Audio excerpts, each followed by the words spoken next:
3 মে পিছৰে পৰা তৃতীয় পৰ্যায়ৰ লকডাউন আৰম্ভ হ'ব। তৃতীয় পৰ্যায়ৰ লকডাউনৰ আগে আগে বহিৰাজ্যত আবদ্ধ অসমীয়া ছাত্ৰ-ছাত্ৰী তথা শ্ৰমিকসকলৰ বাবে সুখবৰ। ৰেল যোগে ঘূৰি আহিব পাৰিব অসমলৈ। ধনশিৰি পৰিষদ সমষ্টিৰ অধীনত 6খনকৈ গাঁৱৰ দুখীয়া পৰিয়ালৰ কাষত একাংশ সুহৃদয়। খাদ্য সামগ্ৰী বিতৰণ কৰি অভাৱত সকাহ দিয়াৰ প্ৰয়াস। COVID-19 প্ৰতিৰোধৰ বাবে অব্যাহত লকডাউনত খাদ্য সামগ্ৰী বিতৰণত ব্যাপক খেলিমেলিৰ অভিযোগ।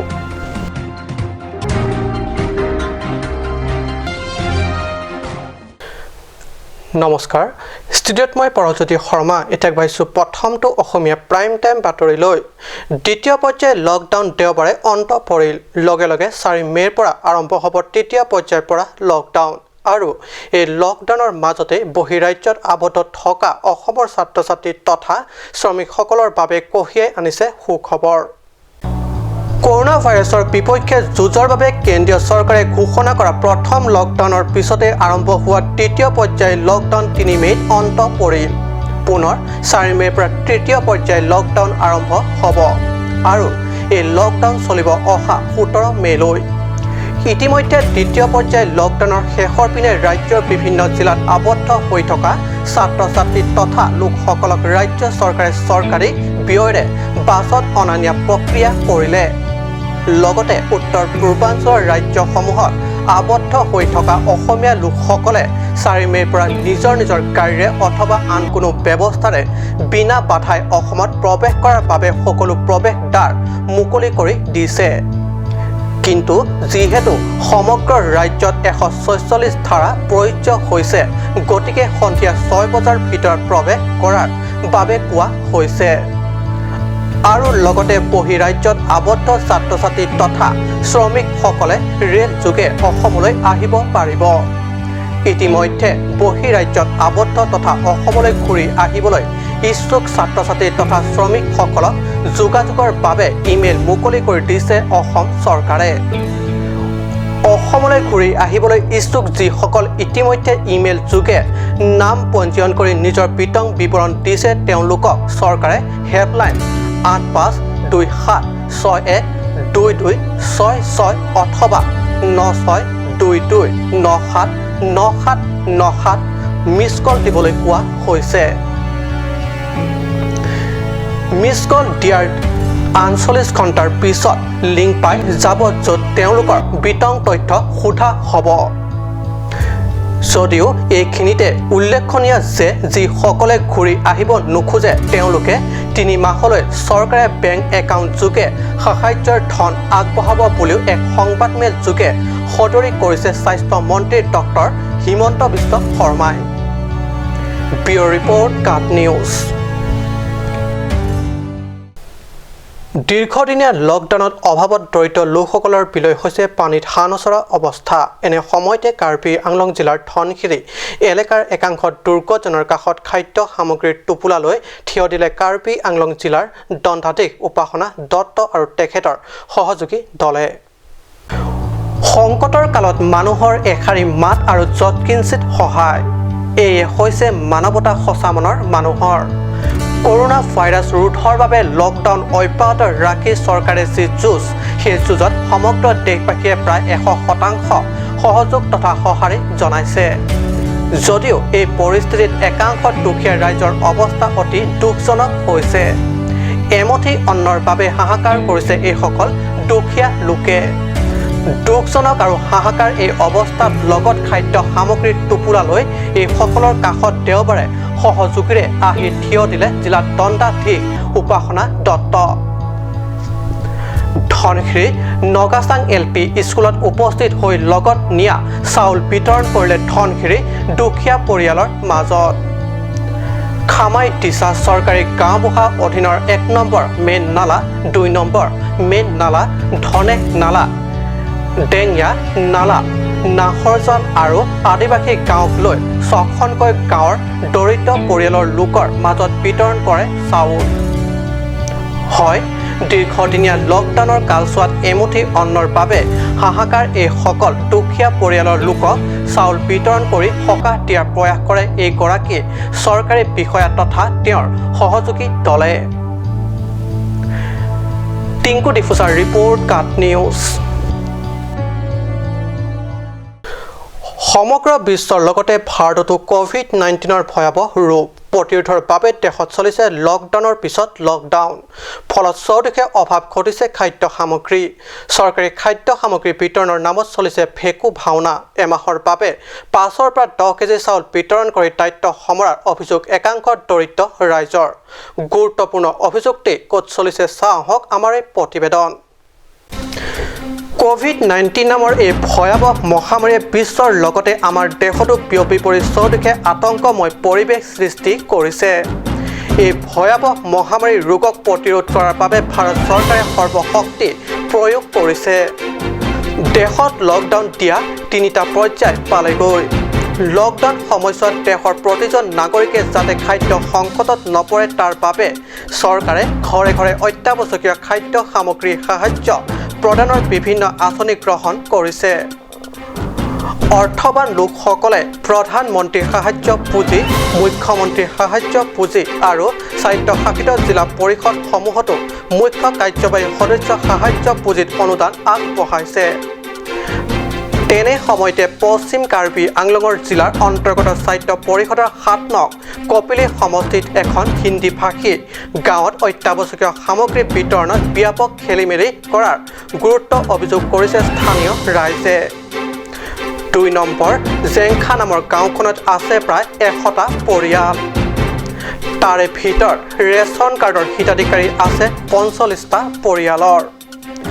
ৰেচন কাৰ্ডৰ হিতাধিকাৰীসকলক পূৰ্বৰ দৰে চাউল প্ৰদান কৰিছে, কিন্তু ৰেচন কাৰ্ড নথকাসকলক যোৱা এমাহৰ ভিতৰতে মাত্ৰ 5ৰ পৰা 10 কেজি চাউল প্ৰদান কৰিছে চৰকাৰে। ৰেচন কাৰ্ড নথকাসকলক 1000 টকাৰ এককালীন আৰ্থিক সাহায্য প্ৰদান কৰাৰ ক্ষেত্ৰতো প্ৰকৃত হিতাধিকাৰীক নাই দিয়া বুলি অভিযোগ কৰিছে ৰাইজে। গতিকে তেনে অভিযোগ উঠাৰ পিছত দ্বিতীয় পৰ্যায়ৰ সাহায্য বিতৰণ কৰিবলৈ গ'লে চৰকাৰে কি স্থিতি গ্ৰহণ কৰে সেয়া লক্ষণীয় হ'ব। माटी नहीं है, घर नहीं है, और जो मिलता है सरकार ओर से तो सरकार तो सबके मदद देते हैं, लेकिन गांव में सब लेकर के खा लेते हैं, लोग कुछ नहीं देते हैं।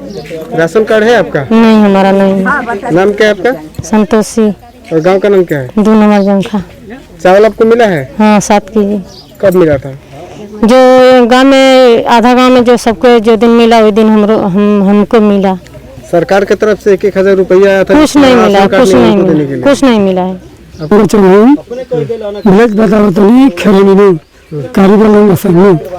अच्छा, जो 1000 रुपये बटाइल गरीब के बटाइल ना धनी के बटाइल, हम यही जानना चाहते थे के रुपये बटाइल गरीब के बटाइल ना धनी के बटाइल।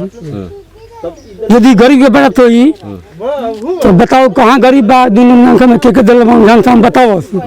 धन के दिहन तो आप हिंदी में बोलिए। हिंदी में मैंने हम हमारे कहे का मतलब नहीं कि हमारे गांव में पहले बार 1000 रुपया गरीब को आया था ना।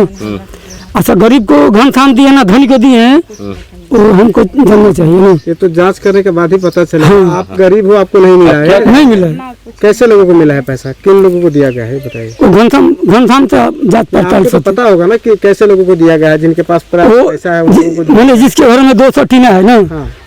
50 मन धन है, उसको पैसा मिला है। हमारे घर इंक्वायरी कीजिए, 1 केजी चावल नहीं है, हजिए करके खाते हैं, उसको हम 1000 रुपया नहीं मिला हमको। বিশেষ প্ৰতিবেদক কাট নিউজ।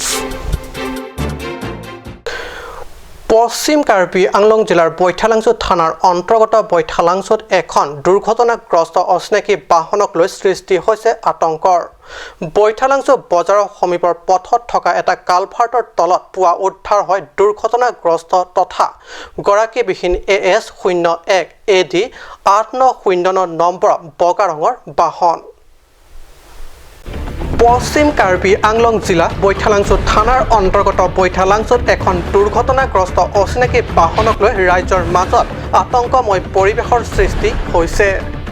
বৈঠালাংচ বজাৰৰ সমীপৰ পথত থকা এটা কালভাৰ্টৰ তলত পোৱা এই দুৰ্ঘটনাগ্ৰস্ত AS01 AD 4909 নম্বৰৰ বাহনখন উদ্ধাৰ হয় যদিও 4জন যাত্ৰীৰ কোনো সন্ধান নাই।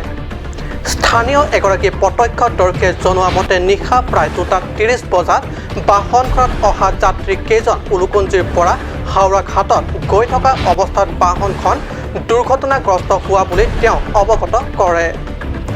কিন্তু স্থানীয় লোকজনে তেওঁলোকক আৰক্ষীক অৱগত কৰাবলৈ কোৱাৰ পিছতে আটাইকেইজন লোক অন্তৰ্ধান হৈ পৰে। এইলৈ সম্প্ৰতি সমগ্ৰ অঞ্চলটোত আতংকই বিৰাজ কৰিছে। দাদা মোৰ গাড়ীখন এনেকুৱা হৈ গ'ল, এক্সিডেণ্ট হৈ গ'ল। মই বোলো এইটোতো বহুত ডাঙৰ কথা, এক্সিডেণ্ট হ'লেতো পুলিচক খবৰ দিব লাগে। বোলে এতিয়াতো কেনেকৈ দিম ৰাতি, গতিকে আপোনাৰ ইপিনেদি গাড়ীখন ওলাই যাব পাৰে বুলি এইখিনিতে অকণমান জোৰ জাৰ চলালে। চলোৱাৰ পিছত আৰু মই কৈছোঁ হ'ব, ওলাই লৈ যাব যদি পাৰা লৈ যাবাগৈ। তাৰপিছতে আহিলোঁ, ময়ো চালোঁ কৰিলোঁ। তেওঁলোকে চেষ্টা কৰিছিল, গাড়ী ষ্টাৰ্ট হয় কিন্তু আগবাঢ়ি নাযায়, মানে তেনেকুৱা নিচিনা হৈ আছে গাড়ী। সেইকাৰণে তেনেকৈ গাড়ীখন পৰি ৰ'ল। আৰু ক'লে তেওঁলোকে বোলে ৰাতি টোপনি ক্ষতি হ'ল, এই টোপনি ক্ষতিৰ হেৰিতেই মানে গাড়ীখন তেনেকুৱা এটা অৱস্থাত হ'লগৈ। আৰু তেওঁলোকে মদ পানী একো খোৱা নাই, মদ পানী একো খোৱা নাই, সুস্থ মগজেৰে আহিছে। তেওঁলোকে আহিছিলে, মোক ক'লে, মোৰ খবৰটো ল'লোঁ। তেওঁলোকে বোলে এই পাহাৰলৈ গৈছিলে, কিবা উলুকুঞ্চি নে উমলাফেৰ, হাওৰাঘাটৰ পৰা আহি পেলাই কোনোবা এজন মানুহ বোলে তাত কাম কৰি আছিলে তেওঁলোকৰে। মানে তেওঁলোকে গৈ আকৌ মানে ৰাতিয়ে মানে যামগৈ বুলি আহিছিলে। সেই আহোঁতেই মানে এই টোপনি ক্ষতিৰ ফলত এনেকুৱাটো হ'ল বুলি কৈছে। আৰু এইখিনিয়ে ক'ব লগা, হেৰি হোৱা নাই, মানুহ ঠিকেই আছে। 4জন মানুহ, 4জনে ঠিক আছে, কোনো তেওঁলোকৰ একো হেৰি ঘটনা হোৱা নাই। বৈঠালাংচৰ পৰা জাচনিংহি ৰিপৰ্ট, কাট নিউজ। সময় হৈছে বাণিজ্যিক বিৰতিৰ।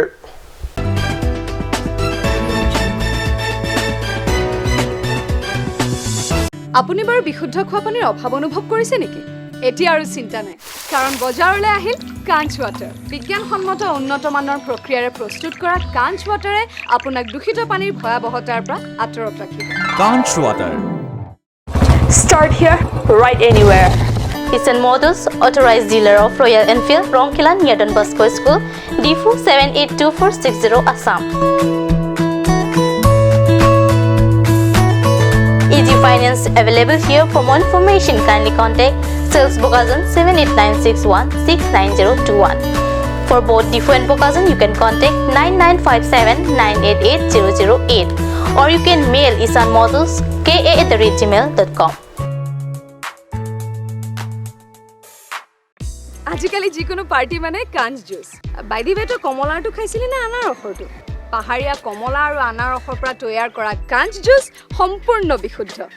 কাঞ্চ জুচ খাওক, জীৱনৰ মজা লওক। Conch juice.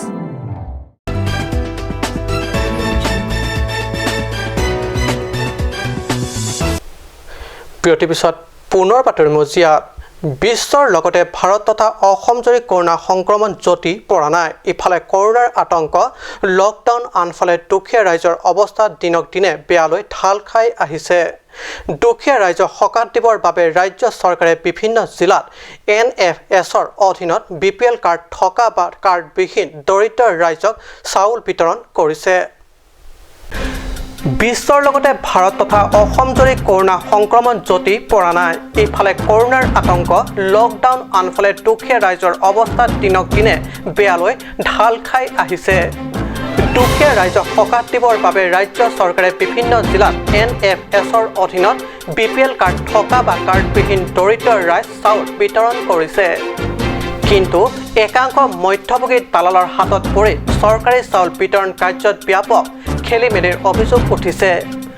লক্ষণীয়ভাৱে দুখীয়া ৰাইজৰ নামত প্ৰদান কৰা 1000 টকাও প্ৰকৃত হিতাধিকাৰীয়ে নোপোৱাৰ অভিযোগ তুলিছে একাংশ ৰাইজে।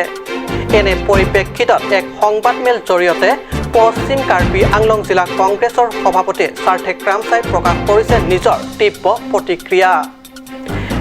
NFS আঁচনিৰ যোগে BPL, APL আৰু BPL বা APL লোকক এই লকডাউনৰ সময়ত চাউল মে মাহৰ বাবে সকলোকে সমভাৱে বিতৰণ কৰাৰ কথা ঘোষণা কৰিছে পৰিষদৰ শাসনাধৃষ্ট বিজেপি চৰকাৰে এই সন্দৰ্ভত কংগ্ৰেছ নেতাগৰাকীয়ে কয় যে BPL লোকক চাউল বিতৰণত কংগ্ৰেছ দলৰ আপত্তি নাই কিন্তু APL তথা BPL হিতাধিকাৰীক বঞ্চিত কৰি বা একেবাৰে কমাই দি তাৰে এটা অংশ BPLক দিয়াটো কংগ্ৰেছ দলে নামানে কেন্দ্ৰৰ পৰা নিৰ্ধাৰিত কৰি পঠোৱা নিৰীক্ষৰ চাউল পাব লাগে হিতাধিকাৰীসকলে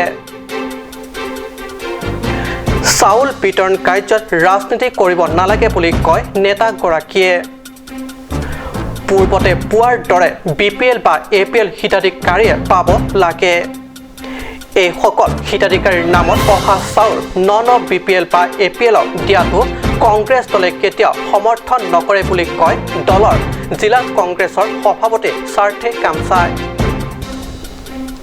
BPL tu ko afang ko ansi ke longwer ma hala so putak ba longwek ni la so yong si long le kom dat long la ba ni tu ki pudane ngalam the do kok po la pen aro isi alam mang la puelo je akaprek a parti tum ban ke BJP tum pulonon rajniti kuri nang ne rajniti claim nang ne pusik pudam anta non litum karbiang long ba thega monglo alang tuma me tha ma si rajniti claim pon bom alang lituma non la lo sang non laso non national security force asang jitu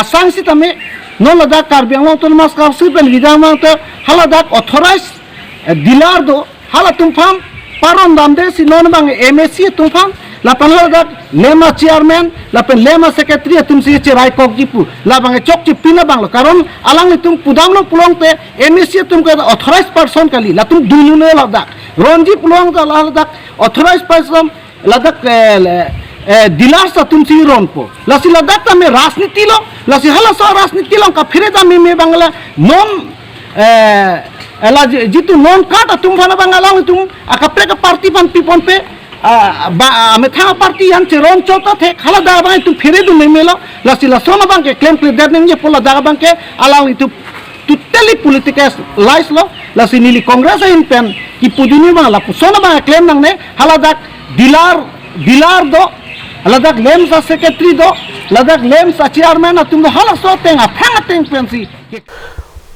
corona virus ৰোধৰ বাবে অব্যাহত লকডাউনৰ সময়ছোৱাত কাৰ্বি আংলং জিলাৰ ভিন্ন প্ৰান্তত বসবাস কৰা দুখীয়া লোকসকলক বহু হৃদয়বান ব্যক্তি তথা দল সংগঠনে সাহায্য সামগ্ৰী বিতৰণ কৰা পৰিলক্ষিত হৈছে দুখীয়া অভাৱী ৰাইজ ফুলনি পৰিষদ সমষ্টিৰ জনপ্ৰতিনিধি দৰসিং ৰংহাঙেও দলীয় দৃষ্টিভংগী এৰি কেৱল দুখীয়াৰ অভাৱলৈ চাই সাময়িক সকাহ দিবৰ বাবে শনিবাৰে 3খনকৈ গাঁৱৰ দুখীয়া পৰিয়ালক বিতৰণ কৰে খাদ্য সামগ্ৰী